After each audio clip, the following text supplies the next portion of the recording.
BRS working president KTR ఇవాళ Nampally ACB కోర్టుకు వెళ్లనున్నారు.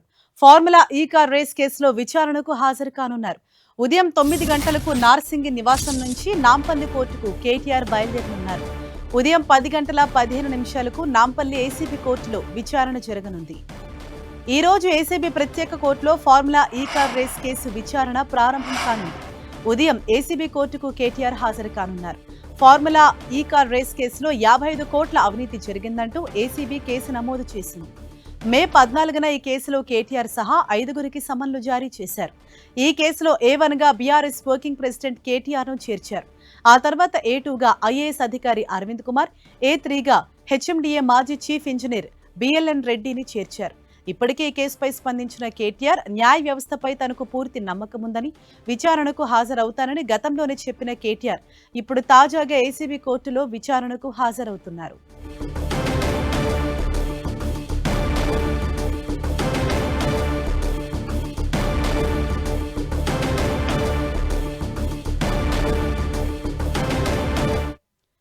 Right, ఇవాళ 10 గంటల 15 నిమిషాలకు కేటీఆర్ ఇటు ఏసీబీ కోర్టులో విచారణకు హాజరు కాబోతున్నారు. మరింత సమాచారంతో కేటీఆర్ నివాసం వద్ద నుంచి మా ప్రతినిధి కరుణాకర్ మనకు అందుబాటులో ఉన్నారు. అలాగే ఏసీబీ కోర్టు ప్రాంగణం వద్ద నుంచి మా ప్రతినిధి కిరణ్ మనకు అందుబాటులో ఉన్నారు. ముందుగా కరుణాకర్, ఏ సమయానికి కేటీఆర్ తన నివాసం నుంచి బయలుదేరి కోర్టుకు వెళ్లబోతున్నారు? అక్కడ నెలకొన్న సిచ్యువేషన్ ఏంటి?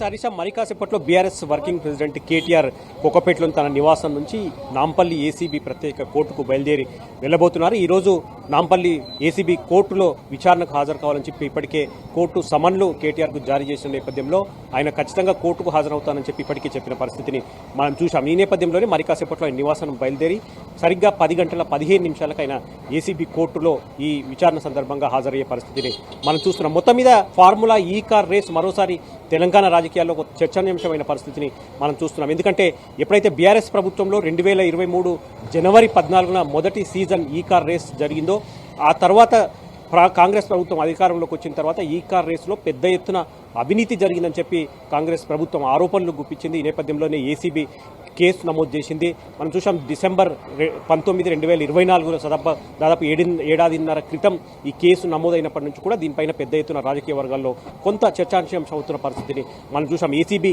కేసు చాలా స్పష్టంగా, ఏసీబీ ఆరోపణలు చాలా స్పష్టంగా మొత్తం 55 కోట్లు ఈ కార్ రేస్ కేసులో అవినీతి జరిగిందని చెప్పి కేబినెట్ అనుమతి లేకుండా, ప్రభుత్వ అనుమతి లేకుండానే నేరుగా హెచ్ఎండిఏ అకౌంట్ నుంచి ఈ కార్ ఫార్ములా సంస్థ అకౌంట్లోకి, అది కూడా డాలర్ల రూపంలో మార్చి పంపారు. కాబట్టి దీని వెనుక అవినీతి జరిగింది. దాంతోపాటు క్విడ్ ప్రోకో జరిగింది. ఏదైతే ఈ కార్ రేస్ సంస్థకు 55 కోట్లు చెల్లించి మళ్ళీ తిరిగి బీఆర్ఎస్ పార్టీకి బాండ్స్ రూపంలో చందాలు తీసుకున్నారని చెప్పి ప్రధానంగా ఏసీబీ ఆరోపణలు చేస్తున్న పరిస్థితిని మనం చూస్తున్నాం. కానీ ముందు కూడా కేటీఆర్ చాలా స్పష్టంగా చెప్తున్న పరిస్థితిని మనం చూస్తున్నాం. మనం చూడొచ్చు, మరి కాసేపట్లో కేటీఆర్ ఇక్కడ నుంచి బయలుదేరుతున్న పరిస్థితిని మనం చూస్తున్నాం.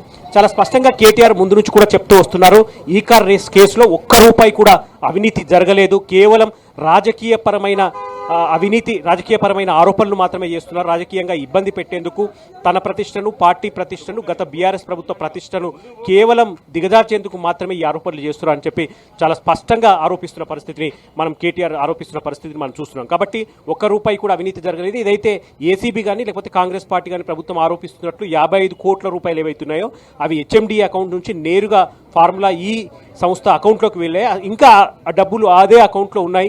ప్రభుత్వం అనుకుంటే ఆ అకౌంట్లో ఉన్న డబ్బులను వెనక్కి తీసుకురావచ్చు. దాదాపు 2.5 ఏళ్ళు గడుచుతోంది ఇప్పటికీ. ఎందుకు రేవంత్ సర్కార్ ఆ 55 కోట్లను వెనక్కి తీసుకురావట్లేదని చెప్పి కూడా కేటీఆర్ ప్రశ్నిస్తున్న పరిస్థితిని మనం చూస్తున్నాం. కాబట్టి కేటీఆర్ చాలా స్పష్టంగా, ఎందుకంటే 2 సార్లు కేటీఆర్ ఏసీబీ విచారణకు హాజరై వచ్చిన పరిస్థితిని మనం చూసాం. ఏసీబీ విచారణలో కూడా కేటీఆర్ చాలా స్పష్టంగా ఈ అంశాలనే ఆయన చెప్పిన పరిస్థితి. ఒక్క రూపాయి కూడా అవినీతి జరగలేదు, ఒక్క రూపాయి కూడా ఎక్కడ పక్కకు వెళ్ళలేదు, డబ్బులని కూడా ప్రభుత్వ అకౌంట్ నుంచి నేరుగా హెచ్ఎండి అకౌంట్ నుంచి ఫార్ములా ఈ సంస్థ అకౌంట్లోకి వెళ్ళాయి, ఇంకా డబ్బులు అక్కడే ఉన్నాయి. కాబట్టి అవినీతి ఎక్కడ జరిగిందో చెప్పాలని చెప్పి చాలాసార్లు కేటీఆర్ ప్రశ్నిస్తున్న పరిస్థితిని మనం చూస్తున్నాం. మొత్తం మీద ప్రభుత్వం మాత్రం ఏసీబీ తీవ్రంగా విచారణ జరిపింది. ఆ తర్వాత ఛార్జ్ షీట్లో కావచ్చు, లేకపోతే కోర్టు సమన్ల విషయంలో కావచ్చు, ఇదంతా కూడా జరుగుతున్న పరిస్థితి. కేటీఆర్ బయటకు వచ్చారు, ఆయన మాట్లాడే అవకాశం కనిపిస్తోంది. చూద్దాం. కేటీఆర్ కాలు దిగి తన కోసం వచ్చిన అభిమానులను అభివాదం చేసి ఆయన వెళ్తున్న పరిస్థితిని మనం చూస్తున్నాం.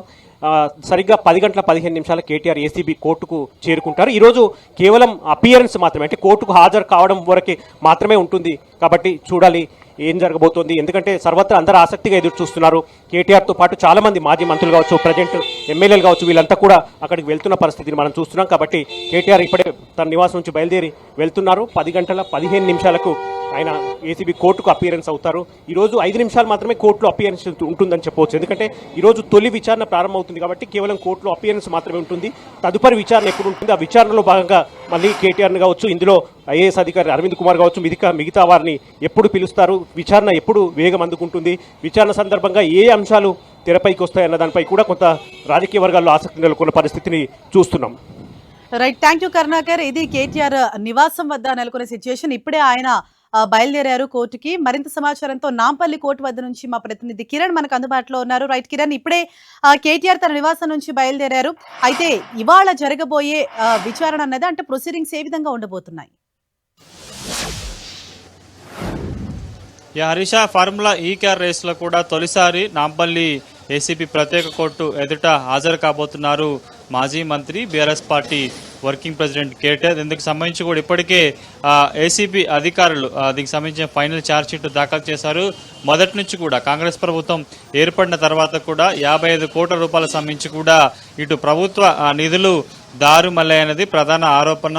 ఈ-కార్ రేస్ పేరుతో కూడా ఇటు బీఆర్ఎస్ పార్టీకి ఎలక్ట్రల్ బాండ్ల పేరుతో కూడా ఇటు వారి ఖజానాకు చేరినది ప్రధాన ఆరోపణ చేస్తున్నది. దీనికి సంబంధించి కూడా ఇప్పటికే అనేక మార్లు ఇటు బీఆర్ఎస్ పార్టీ వర్కింగ్ ప్రెసిడెంట్తో పాటు అప్పటి చీఫ్ సెక్రటరీగా ఉన్న ఇటు మాజీ ఐఏఎస్ అధికారి అరవింద్ కుమార్తో పాటు హెచ్ఎండిఏ చీఫ్ ఇంజనీర్ బేల్నేడితో పాటు ఈ ఫార్ములా రేసుకు సంబంధించి కూడా ఎవరైతే పోస్ట్ చేశారో ఆ సంబంధించిన సంస్థ ప్రతినిధులను కూడా మొత్తంగా 5గురిని కేసులో నిందితులుగా చేర్చు కూడా ఇటు ఛార్జ్ షీట్ దాఖలు చేసిన ప్రస్తుతానికైతే అంశానికి సంబంధించి చూసుకుంటే కూడా కేసు ఎప్పుడైతే నమోదైందో ఆ తర్వాత కూడా పలు పర్యాయాలు ఇటు మాజీ మంత్రి కేటీఆర్తో పాటు కూడా ఐఏఎస్ అధికారి అరవింద్ కుమార్తో పాటు బిఎల్ రెడ్డితో పాటు పలువురు విచారణకు హాజరయ్యారు. మొత్తంగా 2 సార్లు కేటీఆర్ ఏసీబీ ఉన్నతాధికారులు ఏసీబీ హెడ్ క్వార్టర్స్ లో విచారణకు హాజరయ్యారు. దీనికి సంబంధించి కూడా ముఖ్యంగా మనం చూసుకుంటే ఇప్పటి వరకు ఈ కేసులో ఎవరు అరెస్ట్ కాలేదు కాబట్టి ఈరోజు కోర్టు ప్రొసీజర్ లో భాగంగా దీనికి సంబంధించి కోర్టులో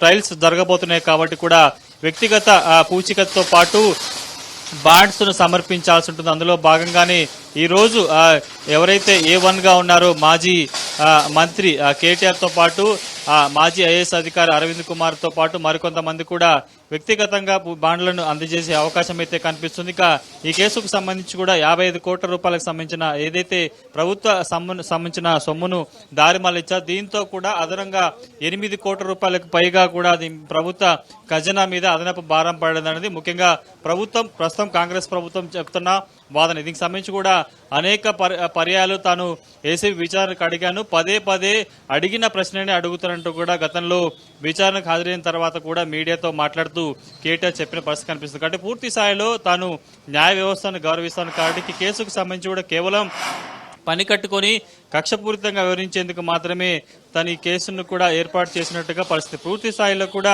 ఈ అంశానికి సంబంధించి ఇప్పటికే ఆయన ఇటు ఇంటి వద్ద నుంచి బయలుదేరు కాబట్టి ఎగ్జాక్ట్ గా 10 గంటల 15 నిమిషాలకి నాంపల్లి కోర్టుకు ఆయన హాజరు కాబోతున్నారు. ఆ తర్వాత కూడా వ్యక్తిగత పూచికత్తు బాండ్ల మీద సంతకం చేయబోతున్నారు. ఎందుకంటే మే 15 ఈరోజు ఇటు నాంపల్లి కోర్టు ఎదుట హాజరు కావాలంటూ కూడా గతంలో కోర్టు సమ్మను జారీ చేసింది కాబట్టి ఈరోజు కేవలం ఒక 10 నిమిషాలు మాత్రమే ఆయన కోర్టులో ఉండబోతున్నారు. ముఖ్యంగా ఈరోజు వ్యక్తిగత పూచికత్తు బాండ్లతో పాటు కొంత స్టేట్మెంట్ రికార్డ్ చేసి ఉంటుంది. దీని తర్వాత ప్రొసీజర్ గా రెగ్యులర్ గా ట్రయల్స్ సంబంధించిన కొనసాగబోతున్నాయి కాబట్టి ప్రస్తుతానికైతే మాజీ మంత్రి A1 గా ఇందులో కేటీఆర్ ఉన్నారు కాబట్టి ఆయనతో పాటు మాజీ ఐఏఎస్ అధికారి అరవింద్ కుమార్ తో పాటు బిఎల్ రెడ్డితో పాటు అందరూ వచ్చిన తర్వాత కూడా ఈ కోర్టుకు సంబంధించి కోర్టులో ట్రయల్కి వెళ్లే అవకాశం అయితే కనిపిస్తుంది. పూర్తి స్థాయిలో ఈ వ్యవహారానికి సంబంధించి కాంగ్రెస్ ప్రభుత్వం కొలువు తీరంగానే బ్రాండ్ ఇమేజ్ పెంచేందుకు అప్పటి బీఆర్ఎస్ ప్రభుత్వం కూడా ఈ-కార్ రేస్ పేరుతో కూడా దీనికి సంబంధించిన రేస్ నిర్వహించి పెద్ద మొత్తంలో ప్రభుత్వ ఖజానాకు గండి కొట్టిందనేది ప్రధాన ఆరోపణ. దీనికి సంబంధించి ప్రస్తుతానికైతే పూర్తి స్థాయిలో ఎక్కడెక్కడ ఎంత ఖర్చు చేశాము, ఏ విధంగా దీనికి సంబంధించి ఆ సదరు సంస్థకి తాము పంపించామని కూడా గతంలో బీఆర్ఎస్ వర్కింగ్ ప్రెసిడెంట్ కేటీఆర్ కూడా ఒక పవర్ పాయింట్ ప్రెజెంటేషన్ రూపంలో కూడా నిధుల దారి మళ్లింపు జరిగిందని కూడా పదే కాంగ్రెస్ పార్టీ ఆరోపిస్తున్న నేపథ్యంలో ఆ నిధులకు సంబంధించి ఏ విధంగా ఖర్చు చేశాము, చేశాము, ఎందుకు ఖర్చు చేశామన్నది కూడా చెప్పే ప్రయత్నం కూడా చేసిన పరిస్థితి. ప్రస్తుతానికైతే పూర్తి స్థాయిలో చూసుకోవచ్చు నాంపల్లి కోర్టు పరిసర ప్రాంతాల్లో కూడా బీఆర్ఎస్ వర్కింగ్ ప్రెసిడెంట్ కేటీఆర్ తో పాటు కొంతమంది ఇక్కడికి విచారణకు హాజరవుతున్న నేపథ్యంలో వారిని చూసేందుకు బీఆర్ఎస్ పార్టీకి సంబంధించిన కార్యకర్తలు, నాయకులు కూడా పెద్ద సంఖ్యలో ఇక్కడికి హాజరవుతారు కాబట్టి పూర్తి స్థాయిలో బందోబస్తును కూడా ఏర్పాటు చేశారు. కాబట్టి ఒక్కసారి మనం ఈ కేసుకు సంబంధించి కూడా అనేక 2 సార్లు కూడా ఏసీబీ హెడ్ క్వార్టర్స్ లో కేటీఆర్ విచారణకు హాజరయ్యారు కాబట్టి అప్పుడు కూడా తాము ఈ కార్ రేస్ కు సంబంధించి తెలంగాణ అటు హైదరాబాద్ బ్రాండ్ ఇమేజ్ ని పెంచేందుకు మాత్రమే